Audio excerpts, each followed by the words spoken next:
नमस्कार, अब दुनिया के फटाफट बुलेटिन में आप सभी का स्वागत है और नजर डालेंगे आज के खास खबरों पर।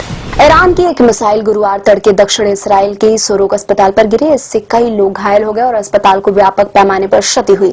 अस्पताल को नए रोगियों के लिए बंद कर दिया गया है। केवल उन मरीजों को ही भर्ती किया जा रहा है जो किसी जानलेवा समस्या से जूझ रहे हैं। इसराइल ने ईरान के अराक भारी जल रिएक्टर पर किया मिसाइल अटैक। हमले से पहले ही केंद्र को खाली करा लिया गया था तथा रिएक्टर के आसपास स्थित आसान्य इलाकों को कोई नुकसान नहीं हुआ है।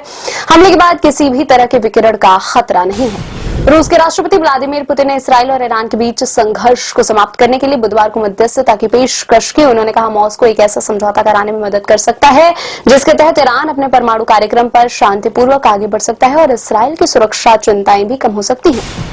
माली के राष्ट्रपति डोनाल्ड ट्रंप ने कहा, वह पाक सेना प्रमुख मुनीर से मुलाकात कर सम्मानित महसूस कर रहे हैं। उन्होंने कहा कि भारत और पाकिस्तान के दो बहुत समझदार नेताओं ने एक ऐसे युद्ध को रोकने का निर्णय लिया जो परमाणु युद्ध में बदल सकता था। पिछले कुछ हफ्तों में यह पहली बार है जब ट्रंप ने दोनों पड़ोसी देशों के बीच संघर्ष रोकने का श्रेय खुद नहीं लिया।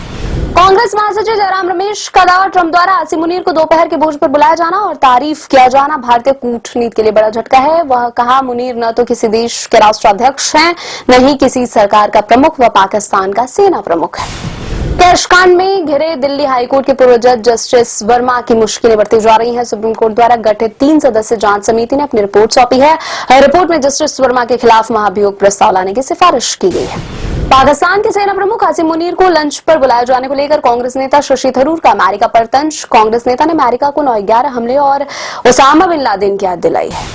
महाराष्ट्र में हिंदी को लेकर जारी विवाद के बीच केंद्रीय गृह मंत्री अमित शाह ने दिल्ली में कहा, इस देश में अंग्रेजी बोलने वालों को शर्म आएगी। ऐसे समाज का निर्माण अब दूर नहीं है। मैं मानता हूं कि हमारे देश की भाषाएं हमारा गहना है। अहमदाबाद में 12 जून को क्रैश हुए एयर इंडिया के विमान का ब्लैक बॉक्स अब अमेरिका भेजा जाएगा। ब्लैक बॉक्स में मौजूद डिजिटल फ्लाइट डेटा रिकॉर्डर को वाशिंगटन स्थित national safety transport board lab में विश्लेषण के लिए खोला जाएगा। हादसे में रिकॉर्डर को गंभीर नुकसान पहुंचा है। इतनी अधिक क्षति वाले ब्लैक बॉक्स से डेटा रिकवर करने की तकनीक फिलहाल भारत के पास नहीं है। स्पेसएक्स के एक रॉकेट में बुधवार रात को टेक्सास में परीक्षण के दौरान विस्फोट हो गया, जिससे आसमान में आग का गोला उड़ता दिखाई दिया। पूरे अभियान के दौरान प्रक्षेपण स्थल के चारों ओर सुरक्षित क्षेत्र बनाकर रखा गया था और सभी कर्मचारी सुरक्षित। अमेरिका के विदेश विभाग ने बुधवार को कहा, वह छात्र वीजा के लिए आवेदन करने वाले विदेशी विद्यार्थियों के लिए निलंबित प्रक्रिया को फिर से शुरू कर रहा है। अब सभी आवेदकों को सरकारी समीक्षा के लिए अपने सोशल मीडिया अकाउंट अनलॉक रखने होंगे। राजा रघुवंशी हत्याकांड में मिस्ट्री गर्ल की एंट्री हो गई है। इसे माना जा रहा है सोनम रघुवंशी का राजदार। इस सहेली से भोपाल में मिल चुकी है सोनम।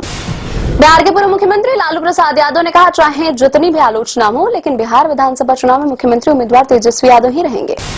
कांग्रेस की पूर्व अध्यक्ष सोनिया गांधी अस्पताल से हुई डिस्चार्ज। पेट की समस्या के चलते श्रीमती गांधी को राजधानी दिल्ली के सर गंगाराम अस्पताल में भर्ती कराया गया था।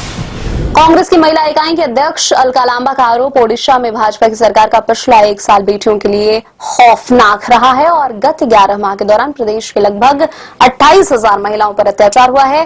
प्रदेश में रोजाना दुष्कर्म औसतन 15 मामले सामने आ रहे हैं।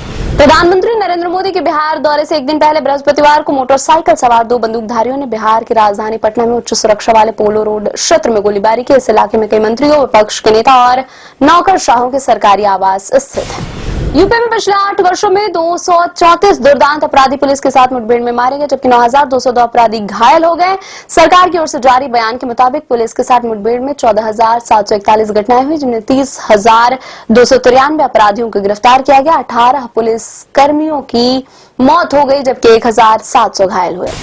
ईरान इसराइल जंग के बीच शेयर बाजार में गिरावट जारी है। सेंसेक्स 83 अंक टूटकर 81,362 अंक पर बंद हुआ। निफ्टी भी 19 अंक के मामूली नुकसान के साथ 24,793 अंक पर हुआ बंद।